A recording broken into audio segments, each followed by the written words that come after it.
हमारे देश में अतिथि देवो भव की परंपरा रही है, यानी हम भारत के लोग अतिथि को भगवान मानते हैं। इसी परंपरा को निभाने के लिए राजधानी दिल्ली पूरी तरह से तैयार है, जहां 9 और 10 सितंबर को आने वाले हैं, जिनकी इस भारत यात्रा को यादगार बनाने के इंतजाम पूरे हो चुके हैं। G20 का सफल आयोजन भारत के बारे में ग्लोबल नैरेटिव सेट करेगा। वैसे भी भारत में समिट ऐसे वक्त में हो रहा है जब वैश्विक समस्याओं को लेकर पूरी दुनिया भारत को बड़ी उम्मीद से देख रही है। इसीलिए G20 के आयोजन के साथ साथ इस बात का भी पूरा ध्यान रखा गया है कि जब पूरी दुनिया भारत की तरफ देखे तो उसे भारत की वैश्विक भूमिका के साथ साथ हमारी संस्कृति और सभ्यता के दर्शन हो।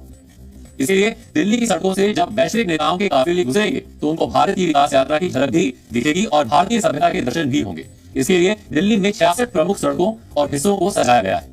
इंटरनेशनल एयरपोर्ट से लेकर प्रगति मैदान में G20 समिट के वेन्यू भारत मंडपम तक सड़कों के किनारे डिजाइनर फव्वारों और मूर्तियों से सजाए गए हैं। साथ ही दिल्ली की दीवारों पर भारतीय कला और संस्कृति दर्शाने वाले चित्र उकेरे गए हैं। मतलब गया है। इंटरनेशनल एयरपोर्ट से लेकर प्रगति मैदान में G20 समिट के वेन्यू भारत मंडपम तक सड़कों के किनारे डिजाइनर फव्वारों और मूर्तियों से सजाए गए हैं। साथ ही दिल्ली की दीवारों पर भारतीय कला और संस्कृति दर्शाने वाले चित्र उकेरे गए हैं। मतलब G20 समिट के लिए दिल्ली दुल्हन की तरह सजकर तैयार हो चुकी है।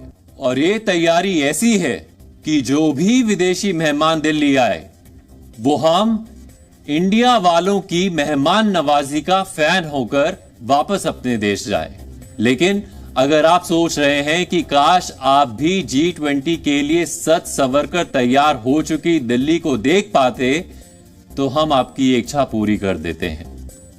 अब हम आपको जो रिपोर्ट दिखाएंगे उसमें इंटरनेशनल एयरपोर्ट से लेकर प्रगति मैदान में भारत मंडपम तक G20 की तैयारियों की हर तस्वीर आपके लिए तैयार वैश्विक दिल्ली दरबार के टूर पर लेकर चलते हैं।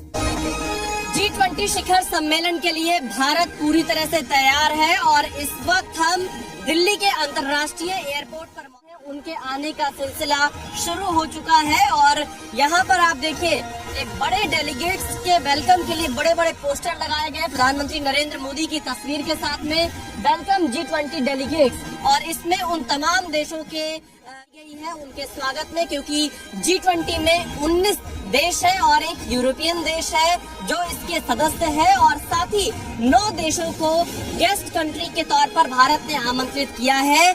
आज हम आपको इस एयरपोर्ट से लेकर भारत मंडपम तक की एक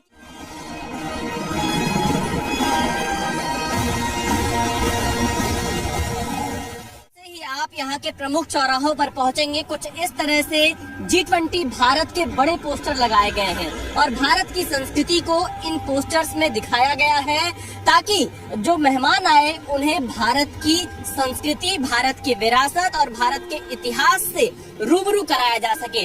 इन पोस्टर्स में मैं देख पा रहा हूँ गीत संगीत है, बौद्ध धर्म के बारे में यहाँ पर दिखाया गया है और साथ ही ढोल नगाड़ों के साथ कैसे जो यहाँ की संगीत की कला है उसको भी प्रदर्शित किया गया है। कुल मिलाकर भारत G20 के जो मेहमान आ रहे हैं उनको G20 के बारे में तो चर्चा करेगा ही करेगा, साथ ही दिल्ली के माध्यम से इन पोस्टर्स के माध्यम से भारत की सांस्कृतिक अध्यक्ष और देश के दुनिया के बड़े नेता भारत पहुंच रहे हैं। उनकी सुरक्षा के भी कड़े इंतजाम दिल्ली में किए गए हैं। जब मैं एयरपोर्ट से निकला होटल के रास्ते में जहां मेहमानों को रुकना है तो मैंने देखा यहाँ फ्लाईओवर पे 2 रडार सिस्टम खड़े किए गए हैं, तैनात किए गए हैं और इनका काम यही है एयर ट्रैफिक पे नजर रखना और साथ ही कोई ड्रोन अगर यहाँ उड़ता हुआ दिखता है तो उस पे नजर रखना। कुल मिलाकर एक ये कड़ी सुरक्षा का पैमाना है। इस रडार से तमाम सुरक्षा के जो इंतजाम है उस पर टेक्निकल एयरपोर्ट के बाहर मौजूद है। जो राष्ट्र अध्यक्ष आएंगे, खासतौर पर अमेरिका के राष्ट्रपति जो बाइडेन,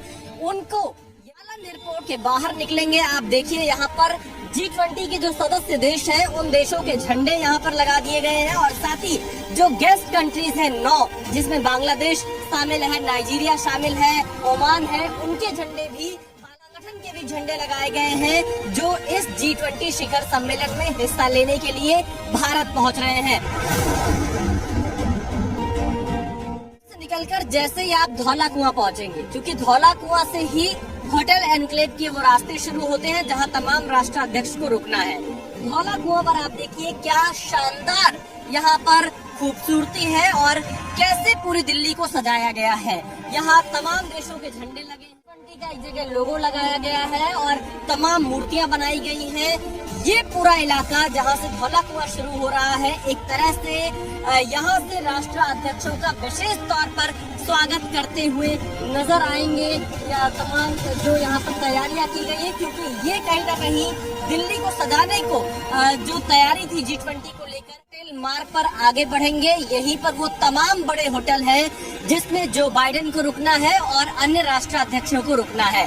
जो बाइडेन यहाँ से थोड़ी दूर पर रुकेंगे और तैयारियां देखिए, तमाम जो होटल्स के कुछ G20 के लिए एक बड़ी स्क्रीन लगाई गई है जिसपे भारत और G20 का वीडियो लगातार चल रहा है। प्रधानमंत्री Narendra Modi welcome G20 delegates के नाम पर यहाँ पोस्टर लगे हुए हैं और यहीं से इलाकों में ये होटल है और उन्हीं जगहों पर राष्ट्राध्यक्षों को सड़क के दोनों तरफ पुलिसकर्मी मौजूद है, सुरक्षा कर्मी मौजूद है और ये पूरा इलाका काफी हाई सिक्योरिटी जोन में रहने वाला है। हम सरदार पटेल मार्ग पर मौजूद है और ये होटल ITC मॉर्गन और उनका डेलीगेशन रुकने वाला है।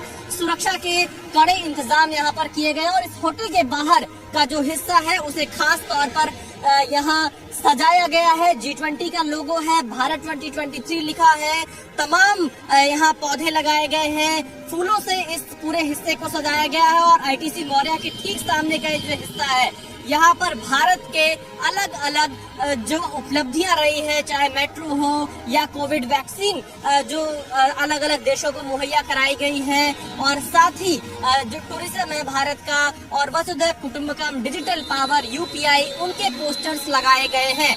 हमें जो जानकारी मिली है, अमेरिकी राष्ट्रपति जो बाइडेन के लिए 400 से ज्यादा कमरे यहाँ पर बुक किए गए क्योंकि उनके साथ एक बहुत बड़ा डेलीगेशन यहाँ पर पहुँचने वाला है। प्रधानमंत्री नरेंद्र मोदी के साथ 8 सितंबर को अमेरिका के राष्ट्रपति जो बाइडेन के साथ की द्विपक्षीय वार्ता होगी। 7 सितंबर को अमेरिका के राष्ट्रपति जो बाइडेन भारत पहुँच जाएंगे और जो बाइडेन ITC मौर्या में ही रुकेंगे।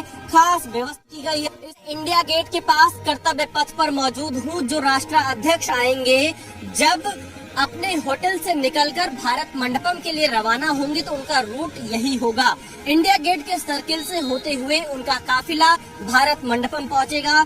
यहाँ पर भी आप देखिए पूरी इस राउंड अबाउट पे, पूरे सर्किल पे जगह जगह G20 के पोस्टर लगाए गए हैं क्योंकि यहाँ पे इंडिया गेट के सर्किल के पास ही हैदराबाद हाउस है जहाँ पर द्विपक्षीय मुलाकातें होती हैं प्रधानमंत्री नरेंद्र मोदी के साथ तमाम राष्ट्राध्यक्षों की जो भारत दौरे पर आते हैं।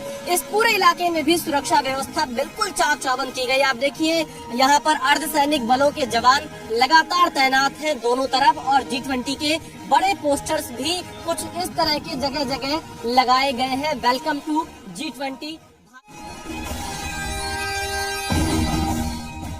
पहुंचा हूँ इंडिया गेट के सर्कल से। राष्ट्राध्यक्ष इसी रास्ते से सीधे भारत मंडपम पहुंचेंगे और ये भारत मंडपम है जहां नटराज की मूर्ति लगी है। प्रधानमंत्री नरेंद्र मोदी ने नटराज की मूर्ति पर ट्वीट किया है और ये पूरा रास्ता बिल्कुल आपको बदला हुआ नजर आएगा। इससे पहले आप जब Pragati Maidan, supreme court, ITU के इस तरफ आए होंगे तो ऐसा नजारा कभी नहीं देखा होगा। आप देखिए कितनी साफ सुथरी सड़कें हैं का मैं ये पूरा व्यू आपको दिखा रहा हूँ जहाँ पर अलग अलग जो उसके प्रवेश द्वार है वहाँ पर सभी उन देशों के झंडे लगे हैं।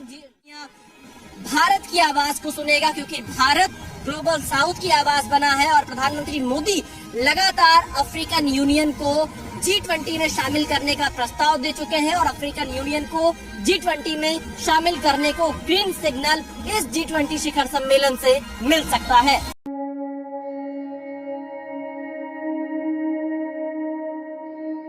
Bharat Mandapam, the venue of the G20 summit, stays true to its name. It is steeped in symbolism and every aspect of it has been carefully chosen or airbrushed to tell a story.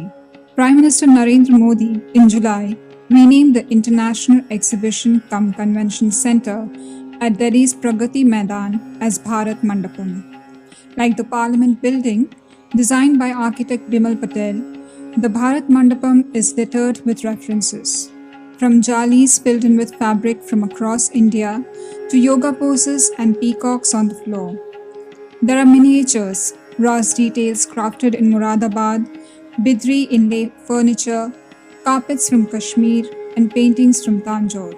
Basically a fusion of different cultures, different handicrafts coming together, which is synonymous of what G20 is about.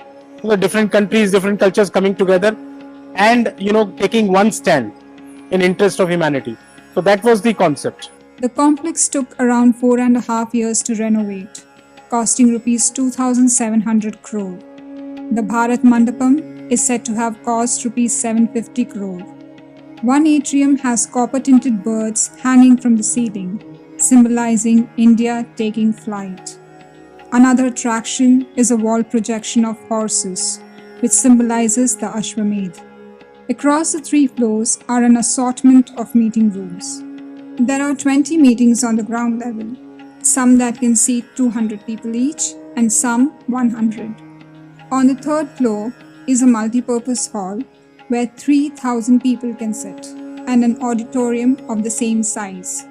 A screen separates the hall and the auditorium, and at the press of a button, the screen magically disappears and it becomes one giant hall seating 7,000 people.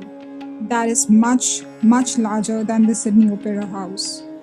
Then there is the VVIP suite, which will be used by the Prime Minister. From an intimate space for a conversation to a small dining hall, this is where the real deliberations will happen. But it is the summit room that is a showstopper. A huge oblong table dominates the room, which is equipped with state-of-the-art systems and a roof lit by ZEC chandeliers. After the G20 summit, the India Trade Promotion Organization will make the center available for conventions, and the Aam Aadmi can walk in and take in its grandeur.